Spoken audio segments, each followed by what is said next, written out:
Radio Publique Africaine.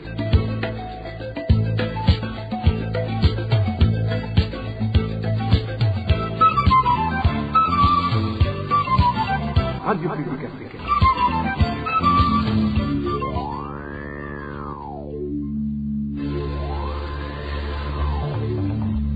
C'est le moment de suivre le journal parlé en français. À la présentation, Janvier Ninina Hazgu. Bienvenue chers auditeurs au journal de la radio publique africaine parlé en langue française ce jeudi 26 février l'an 2026. Sans tarder, passons à l'essentiel de l'édition. Arrestation ce mardi en Italie de Guillaume Harushimana, fortement soupçonné d'implication dans le triple meurtre des religieuses d'origine italienne en 2014 à Kamenge dans la ville de Bujumbura.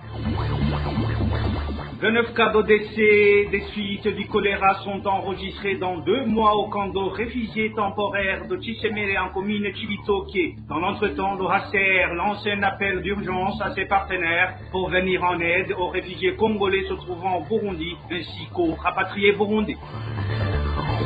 Enfin, la BRB tente de résoudre la problématique à laquelle font face les épargnants ayant placé leurs fonds dans des institutions de microfinance. Et c'est tout pour le sommaire. Gardez l'écoute, le développement des titres dans quelques instants.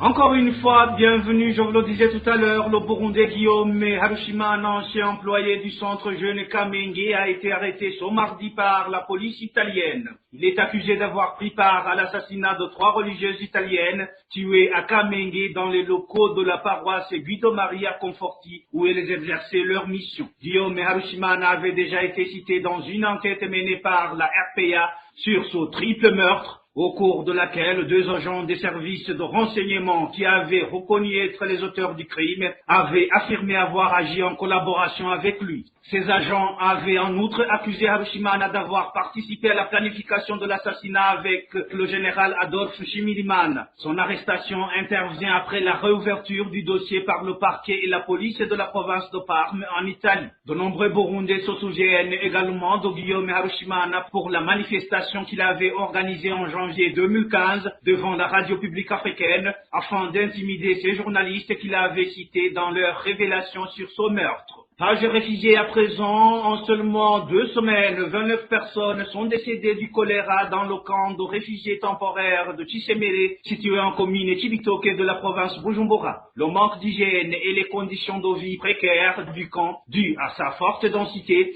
sont parmi les facteurs à l'origine des maladies et des décès parmi les réfugiés congolais. Les détails avec Innocent Valentin Singilana. C'est la voix d'une des réfugiés congolais du camp temporaire de Chisemere situé dans la commune de Chibitoke. Elle s'entretient ici avec Radio RPA au sujet de sa vie dans le camp. Tout vient de ces ordures. Il faudrait nettoyer les toilettes, enlever les déchets visibles et les nettoyer. Vous voyez, quelqu'un a planté sa tente entre les toilettes et l'endroit où on jette les ordures. Le dortoir se trouve ici. Les toilettes sont juste à côté de notre dortoir. Du coup, quand on prend son repas, on regarde en face les toilettes. Vous voyez, il y a de la saleté partout. Comment peut-on éviter de tomber malade? Nous demandons instamment au HCR de revenir vers nous et de nous aider à multiplier le nombre de toilettes. Conçu pour accueillir 1000 personnes seulement, le camp temporaire de Chisemere abrite aujourd'hui 8000 réfugiés congolais. On constate qu'il est surpeuplé au point que les responsables de l'accueil sont débordés. L'insalubrité du camp de Chisemere est extrême. Les latrines sont dans un état déplorable. La plupart des réfugiés défèquent n'importe où et les microbes des excréments se retrouvent dans leur nourriture sur les assiettes rapportées par des mouches. Si vous allez à l'infirmerie du site de Chisemere où l'on soigne les malades, vous trouverez plus de 50 enfants dans une seule pièce, un lit occupé par 3 ou 4 enfants parce que l'espace pour soigner est très petit et beaucoup d'entre eux souffrent d'une diarrhée aiguë. Un peu plus loin, dans une autre salle de cette infirmerie, on trouve des hommes et des femmes allongés ensemble, 35 personnes dans la même pièce. Les médecins sont dépassés et on renvoie certains vers les hôpitaux de Cibitoke, surtout les cas les plus graves. Les informations recueillies à l'infirmerie de Tshishemere indiquent que, en seulement 2 semaines, 29 personnes, enfants et adultes, sont mortes du choléra. Ils ont alors arrêté de transférer ces réfugiés vers l'intérieur du pays, par exemple au camp de Wusuma, où ils étaient initialement prévus, parce qu'ils n'ont plus de place là-bas, ils ont donc choisi de les garder à Tshishemere. Merci à Innocent Valentin Singilangabo.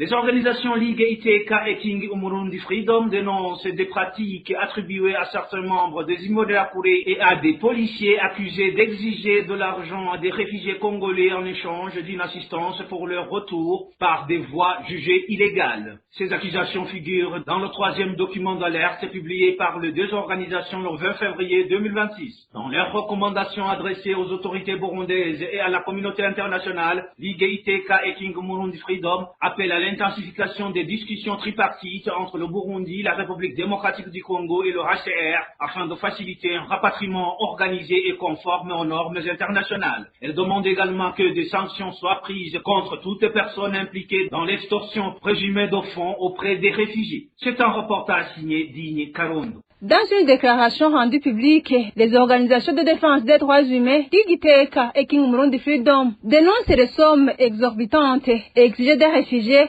souhaitant rentrer volontairement dans leur pays d'origine. Selon ces organisations, ces réfugiés sont contraints de payer des pots de vin ainsi que des frais de transport excessifs imposés par certains chauffeurs, des montants pouvant atteindre près de 500 000 francs burundais par personne. Une grande partie de ces sommes serait versée aux policiers le long de l'axe Ruyigi-Gitega-Bujumbura afin d'éviter les contrôles d'identité. Les 2 organisations affirment par ailleurs disposer d'informations selon lesquelles le camp de réfugiés de Wusuma abriterait des combattants armés en provenance de la République démocratique du Congo, notamment des éléments des Wazalendo, des FDLR ainsi que des FRDC. Ces derniers seraient, selon elle, à l'origine de plusieurs troubles et actes d'insécurité régulièrement signalés dans ce camp. Face à cette situation, l'IGTK King Umurundi Freedom indique que les réfugiés réclament l'arrêt immédiat et l'arrestation des Imbonerakure impliqués dans l'extorsion de fonds auprès des réfugiés congolais qui regagnent leur pays par des voies non autorisées. Concernant l'ensemble de ces préoccupations, les 2 organisations exhortent le gouvernement du Burundi, en collaboration avec le HCR et les autres partenaires humanitaires, à accélérer les concertations sur les mécanismes de rapatriement volontaire des réfugiés congolais désireux de rentrer chez eux. Ils demandent également la poursuite de l'assistance aux réfugiés présents sur le territoire burundais ainsi qu'aux Burundais rapatriés en provenance de la Tanzanie, du Rwanda, de la Zambie et ailleurs. En conclusion, ces organisations de défense des droits humains appellent les partenaires du Burundi, tant sur le plan technique que financier, notamment l'Organisation des Nations Unies, l'Union européenne, ainsi que des représentations diplomatiques accréditées au Burundi, à renforcer leur soutien au gouvernement burundais afin de lui permettre de continuer à protéger et assister les réfugiés, y compris faciliter leur rapatriement volontaire et digne vers leur pays d'origine. Merci Adigne Karondo. Et l'Agence des Nations Unies pour les réfugiés HCR renouvelle son appel à la communauté internationale et aux partenaires du développement en faveur d'un financement urgent afin d'intensifier l'aide vitale au Burundi destinée à l'afflux massif des réfugiés congolais et aux rapatriés burundais. En effet, le HCR indique que sur les 35 millions de dollars nécessaires pour fournir une assistance vitale au Burundi, seuls 20% ont été reçus. Nadège Ilakodze pour plus de détails.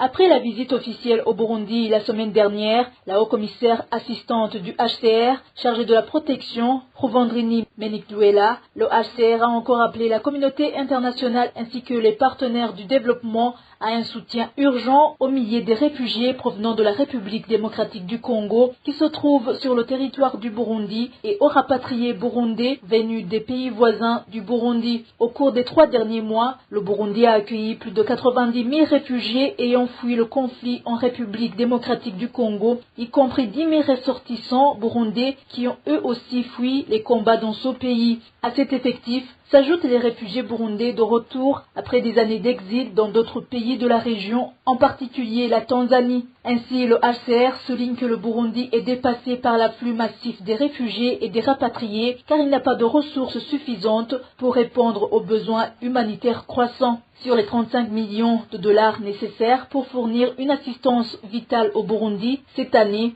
seuls 20% ont été reçus à ce jour. Par conséquent, le manque d'assistance efficace fait que les réfugiés congolais se trouvant au camp de Wusuma et dans d'autres sites de transit vivent dans des conditions déplorables où ils sont menacés par des maladies, une pénurie aiguë d'eau potable, de nourriture, de médicaments, d'abris et de sources de protection. C'est pourquoi le Haut-Commissariat des Nations Unies pour les réfugiés fait appel à la communauté internationale et aux partenaires du développement de fournir une assistance d'urgence au Burundi afin d'assurer la protection aux réfugiés congolais, mais aussi pour la réintégration des rapatriés burundais. Merci Anadège Irakoze. Une courte pause et puis nous poursuivons avec cette édition. RPA.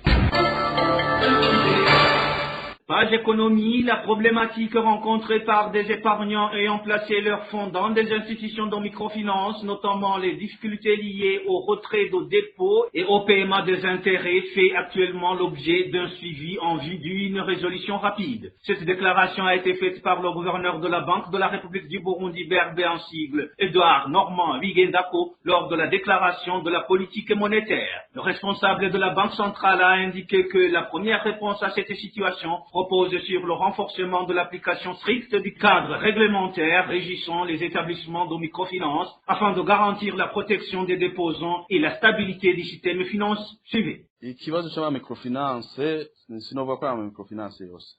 Nous sommes au courant du problème des microfinances.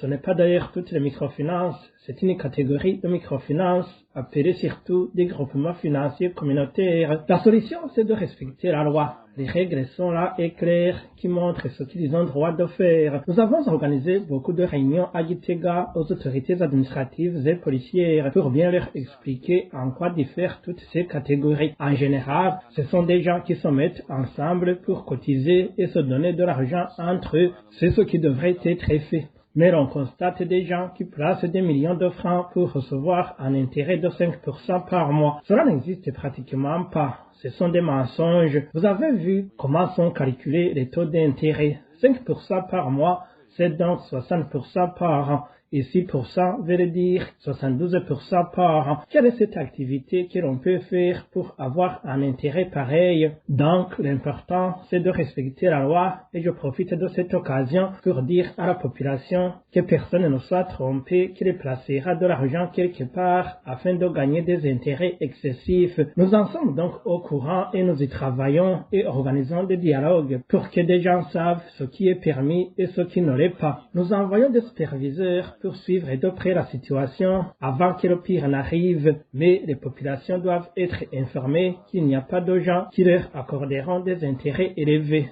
Ce sont des menteurs et cela n'est pas possible. Vous savez que ce n'est pas même facile de payer un crédit contracté avec 15% d'intérêt. Comment alors on pourra payer 72% d'intérêt par an? Alors, la question est déjà connue et nous en suivons de près. Nous pensons que d'ici peu, ça ira mieux.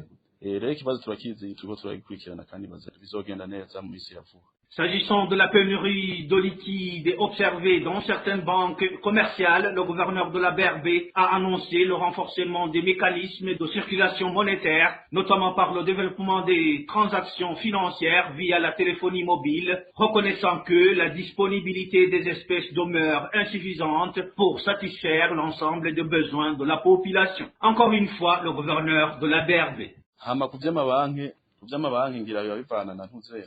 S'agissant du secteur bancaire et de la gestion de la liquidité, la problématique actuelle réside dans la forte dépendance au paiement en espèces, alors même qu'il existe des solutions alternatives, notamment la monnaie électronique telle que EcoCash. Un nouveau projet est en cours de mise en œuvre afin d'assurer l'interopérabilité complète des systèmes de paiement électronique. L'objectif est de permettre, par exemple, à un détenteur d'un portefeuille Crédit Ecocash d'effectuer des opérations auprès d'une banque commerciale ou encore à un titulaire de carte bancaire d'accéder à des services via une institution de microfinance. Cette intégration vise à réduire la pression sur les liquidités physiques dans un contexte où des disponibilités en espèces ne peuvent suffire à couvrir l'ensemble des besoins de la population. La modernisation des instruments de paiement constitue ainsi une étape